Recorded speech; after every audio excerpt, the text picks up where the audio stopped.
9월 18일 화요일 황장수의 뉴스 브리핑 시작하겠습니다. 오늘 아침에 방북한다고 이른 아침부터 생중계를 하고 난리가 났습니다. 청와대 앞에 모여서 성남공항으로 가는 버스를 기다리고 있는 고관 대작이나 사회 저명 인사들이 희희낙낙거리는 모습이에요. 저들이 지금 무슨 일을 하고 있는지 알고나 있을까 하는 생각이 들었습니다. 자, 성남공항으로 가는 이 대로변에는 이런 식으로 지금 한반도기가 걸려 있었습니다. 쭉 다 걸려 있었어요. 저 한반도기 제작 비용을 가지고 노숙자들 밥이라도 몇 끼 먹였으면 좋겠다. 이런 생각이 들었습니다. 현대는요, 여론조사에 의해서 잡힐 수 없는 인간의 속마음, 이것이 매우 중요한 겁니다. 미국에서 이런 섹스나 이런 부분과 관련되는 질문에서 대다수가 거짓말을 하고 있는데, 구글이나 이런 검색을 통해서 보면 여론조사를 통해서 대중들이 이렇게 대답하는 것과 큰 검색 결과의 차이가 있다. 그래서 대중은 주로 자신의 체면이나 위신 때문에 거짓말을 한다. 이런 말들이 지금 많습니다. 그래서 빅데이터가 대중의 속마음을 더 잘 드러내고 있다. 그렇게 보자면 지금 대중들이 남북 대화에 찬성하느냐, 평화에 찬성하느냐, 반대하느냐 하면, 반대한다 하면 자기가 숫골로 비춰질까 봐 찬성한다라고 대답을 합니다. 그런 걸 가지고 이 정권은 대중들이 남북 대화에 찬성한다. 이런 식으로 몰아가고 있는데요. 정말로 대중들이 자신의 마음을 편안하게 드러내는 데서 이런 가짜 평화에 대해서 찬성하고 있을까? 저는 이 정권들이 대중들이 가장 원하는 게 무엇인가를 빅데이터로 한마디로 좀 살펴보고 유권자인 국민들의 정책 우선순위를 좀 한번 점검해 보기를 바랍니다. 자, 그래서 그 빅데이터에서는 교육 문제가 가장 많이 등장하고 있다. 이런 이야기가 있고요. 부동산이나 북핵 관련 단어 언급은 좀 적다라는 겁니다. 왜 그런가 하면 대다수의 대중들은 아파트 폭동이 자기 일이 아니기 때문에 이런 부분들을 이 빅데이터에서 이렇게 잘 검색을 하거나 찾아보지 않는다라는 겁니다. 그래서 이 정권이 목을 메고 부동산에 매달려도 과연 이 지지율 상승이 되겠느냐? 특히 평양과 무슨 평화를 얻어왔다, 전쟁을 막았다 해도 대중들이 관심을 가지겠느냐? 그래서 정말로 이 지금 북한에 가는 저런 떠들썩한 저런 이슈들이 이 정권에 도움이 되겠느냐? 대중이 관심이라도 있느냐? 이 부분은 빅데이터에서 여실히 잘 나타나고 있습니다. 자, 몇몇 문 정권의 끈아풀 격인 문바들, 요즘 저한테 여러 가지 이야기들을 많이 하고 있어요. 황장수 징역 보내라, 깜빵에 보내라. 제가 좀 가소롭게 생각을 합니다. 정권에 대해서 입바른 소리하고 직언을 하고 그야말로 비판을 한다고 징역을 보낸다? 얼마든지 보내세요. 겁 안 납니다. 유튜브 막는다? 얼마든지 막아보세요. 겁 안 납니다. 문제는 그렇게 댓글을 달고 이 생면부지에 욕설을 해대는 그들의 모습을 보면서요. 제가 참 다음 정권에 가서는 댓글을 달 때 주민등록번호까지 사진까지 기재한 채 댓글을 달도록 하는 것이 이것이 민주주의다. 왜? 민주주의는 자기의 책임하에 모든 이야기를 하는 것이 옳다. 이렇게 봅니다. 그래서 이 문 정권이 북한 바람을 아무리 불게 해도 궁극적으로는 도움이 되지 않을 것이다. 즉 국민은 북한 문제를 우선순위로 생각하지 않는다는 겁니다. 지금 이 정권이 집값 상승을 두들겨 잡는 사이에 서울의 전셋값이 무섭게 상승하고 있다는 겁니다. 지금 곧 이제 이사철인데요. 몇 달 새 몇 천만 원씩 올랐다. 매물이 부족하다. 난리라는 겁니다. 자, 이제 이런 부동산 폭등의 여파가 정권이 부동산 잡는다고 신경을 쓸 때 그 여파가 이제 중산층과 서민으로 밑으로 내려오고 있습니다. 위에 사람들은 돈을 버는가 안 버는가의 문제였지만은 이제는 밑에 내려와서 돈을 벌고 안 벌고의 문제가 아닌 형태로 가고 있다라는 겁니다. 청와대는 이번 정상회담의 3대 의제가 남북관계 개선, 비핵화, 군사 긴장 완화라고 합니다. 그런데 여기에 말을 하지 않은 것은 대북 경협 지원 문제까지 있겠죠. 정권의 예산으로 지원해 주는데 그것도 모자라서 이제는 대기업 총수들을 끌고 가서 그들로 하여금 김정은 앞에서 자신의 입으로 북한에 무엇을 얼마를 투자하겠다라는 것을 말하게 하려고 지금 하고 있습니다. 북한은 지금 한국과 적성국입니다. 그냥 적성국이 아니라 주적이고 한국의 미래를 가장 크게 위협하는 지구상의 유일한 나라입니다. 그럼 북한에 대해서 지금 경제를 살려서 한마디로 남한을 더 위협하겠다고. 김정은이 주도하는 경제 살리기가 북한 인민들의 삶의 윤택과 무슨 관계가 있습니까? 그런데 김정은이 지적하는 전부 김정은 호주머니로 들어가는 과거 LG 삼성이 북한에서 평양에서 TV를 만들고 하던 일을 지금 다시 하겠다고 지금 밀어붙이고 있습니다.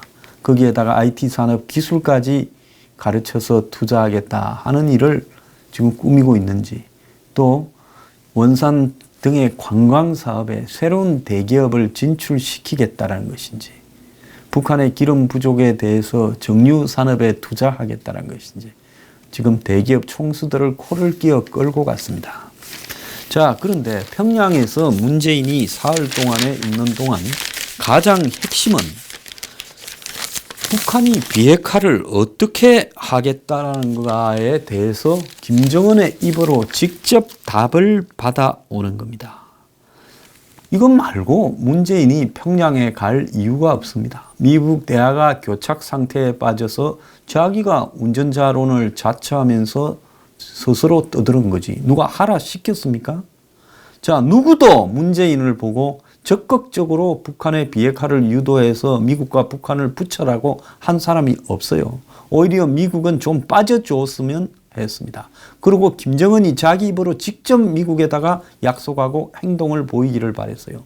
그런데 문재인이 가운데 끼어들어서 지금 북한과 미국 사이에 통역과 해설, 그리고 더 나아가서 북한 입장을 대변하고 미국을 압박을 하면서 북한을 쪼지 못하도록 만드는 역할을 수행하면서 자신이 마치 북한의 이번 미국 대화를 이렇게 끝낼 한 수를 갖고 있는 듯이 이야기를 하고 있습니다.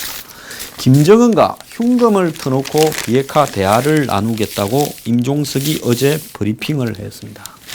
자, 왜 북한 문제에 대해서 임종석이 1차, 3차 정상회담 준비위원장을 맡아서 자기의 입으로 브리핑을 하는가? 이것이 대한민국에서 임종석이라는 사람이 최근까지 해온 역할과 남북 사이에 서 있는 위치, 자신의 또 집중하는 대상 등을 고려할 때 임종석이 그런 것을 설명하고 나설 자격이 있는가에 대해서 어느 언론도 문제 제기를 하지 않고 있고, 야당이란 놈들도 여기에서 놈이란 말을 한번 붙여야 되겠습니다. 문제 제기를 하지 않고 있습니다. 자, 임종석이 방북 둘째 날인 내일 오전 두 번째 정상회담이 이어져 원만히 진행되면 합의 내용을 발표하는 공동 기자회견이 가능하지 않을까. 비핵화에 대한 구체적 합의가 나올지, 어떤 합의문이 담길지, 구두 합의가 이루어져 발표될 수 있을지 모든 부분이 공란이라고 말을 하면서 2차 회담 이후 언론 발표에서 긴장 해소, 무력 충돌 방지를 내용으로 하는 군사 부문 합의도 가능할 것이다. 그래서 또 그날 내일 오후에도 회담이 이어질 것이다 라고 이야기를 하고 있습니다. 저는 이미 문 정권이 설레발을 치고 한마디로 이 쇼를 하고 있죠. 이미 합의가 다 끝났다고 봅니다. 북한이 미국에 던지는 내용도 남북 간에 합의가 되었고, 이번에 가서 남북 관계 기본 협정 같은 것을 체결하고 북한에 대해서 한반도 신경제 지도라는 부분에 대해서 설명하고 합의하고, 특히 이 정권이 제일 방점을 두는 것은 대북 비핵화에 대한 쇼는 어차피 거짓말이기 때문에 의미도 없는 이야기고요. 미국을 속이는 이야기죠. 트럼프를 간을 북한이 다 보고 트럼프 수준이 저것밖에 안 되니까 이번에 뭘 던지면 또 트럼프가 그 미끼를 물 것이다라는 것을 문재인과 김정은 간에 합의하는 그런 형식적인 절차입니다. 합의는 끝나 있어요. 그런데 가장 핵심적인 것은 국민의 뒤통수를 때릴 일은 남북 사이의 군사적 대치 상황으로 인한 긴장, 무력 충돌, 전쟁 공포를 해소하는 것이고, 둘째가 비핵화라고 말을 하고 있습니다. 그래서 이 부분과 관련해서 DMZ, 그 다음에 GP, 장사정포, 미군의 화력여단, 서해 NLL, 평화수역, 무슨 남북 간의 공동조업까지 등장하고 있습니다. 아니, 서해에서 북한의 수역은 얼마 안 되고 우리 수역이 훨씬 넓은데 공동조업을 하자 하면 그나마 중국 놈들이 다 잡아가서 별로 없는 물고기를 잡겠다고 의장을 북한 어민들한테 내주겠다라는 이야기입니다. 그러지 말고 청와대를 통째로 비워가지고 북한에 내어주고 거기에 가서 비서실장을 하기를 바랍니다. 자, 이런 말을 하니까 보수 유튜버를 탄압하겠다고요? 마음껏 한번 탄압해 보세요. 지금이 19세기입니까? 너들 마음대로 탄압하면 탄압이 된다고 보세요? 웃기고 있어요. 정말 니김이 소리가 한번 안 나올 수가 없습니다. 자, 이제 이래 이야기를 하면 이걸 색깔론이라고 좌파들은 말을 합니다. 한겨레 신문에 보면 성한용 칼럼에서 색깔론 못 버리는 이유가 진짜 이유가 무엇일까라고 하면서 미국에서 돌아온 홍준표가 귀국 직전 페이스북에 최근 각종 부동산 정세를 통한 무상복지와 대북 지원 자금을 마련하려는 문 정권의 정책은 바람직하지 못하다.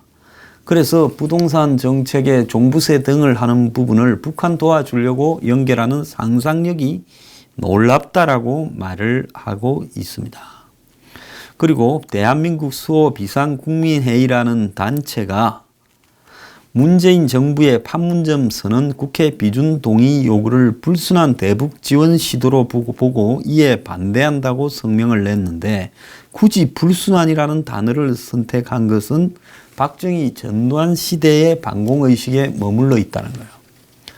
자, 그러지 않은 좌우의 잘못은 다 잘못했다고 까는 황장수도 제가 볼 때 이 정권이 북한에 비핵화 이전에 퍼주기를 해서 북한 국민이 아니라 인민이 아니라 김정은을 도우려고 하고, 그리고 더 나아가서 판문점 선언 비준을 요구하는 것은 김정은의 요구에 의해서 그렇게 하는 거라고 확신하기 때문에 북한이 완전한 비핵화 이전에 절대 도와서는 안 되고 그렇게 시도하는 것이 불순하다고 확신을 합니다. 그러면 저도 색깔론자입니까? 이 칼럼을 쓴 기자 스스로가 빨간 색깔이 들어있기 때문에 파란 색깔을 가진 사람들에 대해서 색깔론이라고 매도하는 거 아니냐는 거죠. 자기가 빨간 선글라스를 쓰고 있으면서 빨간 선글라스를 쓰면서 그 프레임으로 세상을 바라보면 모든 것이 다 빨갛게 보이죠. 여러분, 빨간 선글라스는 안 껴봤죠? 파란 거나 시커먼 거 끼워봤지. 빨간 선글라스를 끼고 사람을 보면 다 빨갛습니다. 자, 그래서 이런 색깔론이 선대에서 물려받은 친일 독재 기득권 유권자 코드일 수 있다. 끔찍할 방법이다. 그러면 한국당은 소생할 방도가 없다. 제발 아니었으면 좋겠다. 당신이 언제부터 한국당을 걱정했다고 걱정하는 척 하면서 그 말을 하는 거예요. 저는 한국당이 이런 부분에 대한 아무 생각이 없이 저렇게 북한에 가면 비대위원장 김병준이라는 작자는 나서서 평양에 가서 제발 아무 회담하지 말고 술이나 한잔하고 밥이나 먹고 와라. 이렇게 말을 해야지 어떻게 아무 말도 하지 않느냐. 평양에 가서 당신이 어떤 회담을 해오든 지금까지의 행태로 봐서는 절대 동의할 수 없다. 국민 앞에 갖다 들이밀려고 생각도 하지 마라. 지금 평양 갈 때가 아니라 이 남한 집구석도 개판 5분 전이 되어가고 민생이 도탄에 빠진 부분을 먼저 해결하지. 왜 뚝 하면 북에 가고 평양에 가고 그쪽만 위하느냐. 누구를 위한 대통령이냐. 이렇게 말 한마디 해야 되는 거예요. 이런 말을 할 자격이 없는 사람들이 한국에 야당을 하고 있다는 게 불행이지요. 그런데 한국당이 색깔로는 한국당을 너무 과대평가하고 띄우고 있고 걱정을 해주는 것 같습니다. 그러면서 제일 웃기는 게요. 남북 정상 첫 비핵화 담판. 임종석 성과에 있을지 블랭크. 임종석은 한글로 모릅니까? 뭔 블랭크입니까? 공란이다. 순차적으로 설득해야 되는 상황. 김정은이 수용해도 트럼프가 틀 수도. 문재인 낙관적 상황이 아니다. 공식 환송식도 생략하고 평양에. 이거 왜 이라는 줄 압니까? 합의 다 돼 있을 건데 설레발을 친다. 페인트 모션을 한다. 지금 그거예요. 왜? 어렵고 안 된다. 고뇌에 빠졌다. 지금부터 합의 다 돼 있다면 미국이 뭐라 그랬어요? 이것들 다 짜고 그 사이에 형식적으로 평양 간에 이럴 거 아닙니까? 그러니까 국민들과 미국 상대로 죽는 소리 하면서 정말 위대한 고민과 결단을 통해서 김정은을 간곡하게 설득하고 김정은은 감명을 받아서 통 큰 양보를 해서 남북 간의 비핵화를 위한 큰 합의를 해서 미국에 던진다. 이걸 만들어내려고 그래서 문재인의 노력과 김정은의 양보를 만들어내려고 지금 공란이다라고 쇼를 하고 있다. 저는 그렇게 봅니다.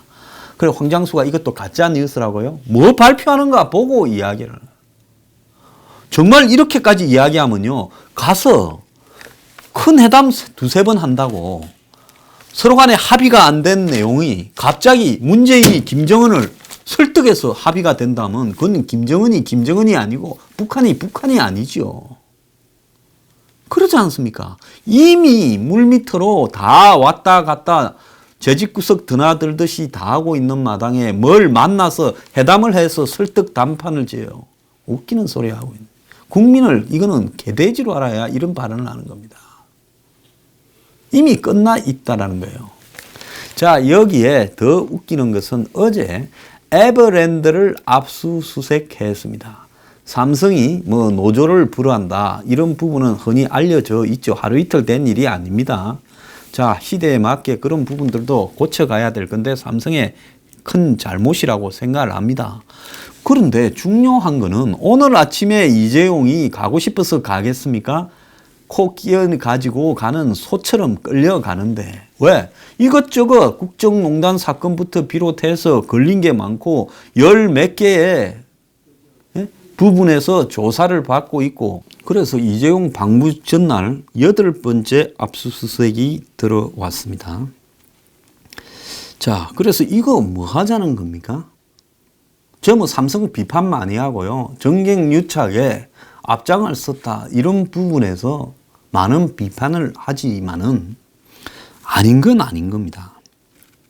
자, 풀어주는 듯이 인도에 가서 해놓고 그 다음에 180조 투자니 뭐 몇만 명을 갖다가 고용을 하니 밝히게 하고 이제 그 다음에 뭡니까? 북한에 끌고 가서 근데 전날 에버랜드를 뒤져요. 자, 그런데 그 뒤지는 목적이 뭐냐? 노조 활동을 삼성 측이 방해했다. 에버랜드. 원래 이 S사 문건이라고 해가지고 삼성 노조 대응 문건이 한번 나왔지요. 자, 그런데 지금 서울중앙지검이 수사 중인 삼성 사건이 공공형사수사부에서 삼성 계열사 협력사 노조활동 방해 의혹, 그리고 삼성 바이오로직스 공시의무 위반 의혹, 그리고 홈앤쇼핑 신사옥 입찰 관련 삼성물산 특혜 의혹, 그리고 에버랜드 공시지가 급등락 의혹, 이런 것들이 있는데 여기에 더해서 또 압수수색이 들어간 겁니다. 그리고 이 사건과 관련해서 지금 노조와의 의혹과 관련해서 경총과 경찰청을 압수수색한 것까지 더하면 9번이고, 자, 방북을 앞둔 날 관련 부분까지 합치면 10번째 압수수색이 들어간 겁니다. 자, 삼성에서 노조활동, 에버랜드 노조활동을 하지 못하도록 조직적으로 압력을 넣어왔다. 그래서 이것은 오래된 이야기예요. 삼성전자서비스 협력사 노조와의 의혹 수사 때부터 거론되었던 이야기인데, 하필 이렇게 오래된 삼성의 노조와의 공작, 하루 이틀 된 것도 아니고 알만한 사람은 다 알잖아요. 그걸 평양에 가기 하루 전날 덮쳐서 또 하느냐는 겁니다. 그러면 어제 이재용은 뭘 보고받았겠습니까? 또 덮치러 왔습니다. 자, 전번에 우리가 그 정도로 성의를 보여서 잘 됐다고 생각하는데 저거 와즈라노? 이재용이 이렇게 말했을 수 있죠. 그러면 밑에서 이렇게 말을 하지 않겠습니까? 내일 평양 가는데 가서 김정은이한테 답변 잘해야 된다고, 그거 좀 쪼우는 거 아닐까요? 그럼 내가 어디까지 평양 가서 대답을 해야 되냐? 아마 김정은이가 데리고 오라고 시켰을 것 같고, 그래서 우리를 이렇게 끌고 가는데 적당히 뭐 원론적인 발언으로 북한에 대해서 우리가 뭐 기술과 이런 자본을 투자하겠다, 이런 뭐 애매한 이야기를 해갖고는 이게 수사가 끝날 것 같지 않고 확실한 이야기를 좀 해줘야 수사가 끝날 것 같습니다. 아, 그 투자하면 돈 내비리는 건데 그거 누가 모르노? 저 현대 아산 봐라. 자, 이재용 씨는 저처럼 이렇게 사투리를 쓰는 게 아니라 서울 표준말을 쓰겠지만은요, 아마 이런 이야기가 삼성 내부에서 왔다 갔다 했을 겁니다. 재벌가에서 알만한 사람들은 다 알아요. 북한에 돈을 투자하는다라는 것은 엄청나게 위험한 일이고, 또 지금 미국이 이 평양 재벌을 끌고 가는 방북 이전에 경제인 방북에 견제구를 던져서 모든 국가가 대북 제재를 준수해야 된다라고 이야기를 하고, 미 국무부가 한마디로 방북 관련 논평 요청에 무역 금지를 언급하며 사실상 남북 경협의 속도 조절을 요구하고, 이런 입장에서 자, 특히 문재인이 북한이 미래핵을 이미 폐기했다고 발언한 데 대해서 IAEA가 핵 개발을 지속하고 있다는 걸 지금 북한이 보여주고 있다고 말을 하고 있고, 그리고 미국 언론들이 문재인의 중재가 매우 어려울 거다라고 예상하는 상황 속에서 스스로가 미북 모두에게 양보를 유도하는 부담을 떠맡았다고 지금 설레발까지 치고 있습니다. 이 와중에 한국 기업인들이, 재벌들이 가서 북한에 얼마 투자하겠다 이야기를 하게 되면 미국은 한국 기업에 대해서 아마 대북 제재 대상으로, 대북 제재를 위반한 대상으로 지정할 수 있어요. 현대는 매우 현명하게 판단한 것이 뭐 미국의 상무장관 만나러 간다라는 부분을 만들어내서 여기서 빠진 것이, 물론 다른 이 바지 부회장이 가지만은 그건 오나가 가는 거하고는 다른 겁니다. 지금 현대차의 오나는 정의선입니다. 그래서 정의선이 미국의 윌버로스 상무장관 만나러 간다고 빠진 것은 천만다행이에요. 그 핑계라도 있는 정의선이 삼성 이재용은 얼마나 부러웠을지 모릅니다. SK의 최태원이야 이 정권 들어서 자신이 대북 문제에서 여러 가지로 협조하는, 모르겠습니다. 다른 걸 도움을 얼마나 받았는지 자원했기 때문에 가서 뭐 도장을 찍어서 당하든가 말든가 자기가 스스로 원했기 때문에 남 탓할 거 없고, LG 구광모는 회장이 된 지가 얼마 안 되는 젊은 사람인데 이 사람이 가서 지금 안 간다 할 수가 없었을 거예요. 그러니까 울며 겨자 먹기로 그냥 가는 거고. 지금 삼성이 이제 반장이 교체됐지 않습니까? 삼성이죠, 사실상. 그래서 삼성의 이재용이 평양에 가서 어떻게 하느냐. 이 부분은 정말 울고 싶은 심정일 거다 생각이 듭니다. 그래서 어제 삼성을 에버랜드를 압수수색했다는 거는 누가 보더라도 너 평양 가서 똑바로 해라는 이야기밖에 안 된다. 자, 삼성도 참 운명이 가련합니다. 한국에서는 남쪽 정권한테 당하고 북쪽은 호구처럼 끌고 오라 하고 미국은 너네들 발 잘못 디디면 그냥 안 둔다 그러고 원래 돈 많은 사람이요. 이렇게 살아가기가 어려워요. 자, 문 정권 다 정해놓고 거대한 고민을 하고 있는 듯 아무것도 정해진 게 없다는 듯 하는데요.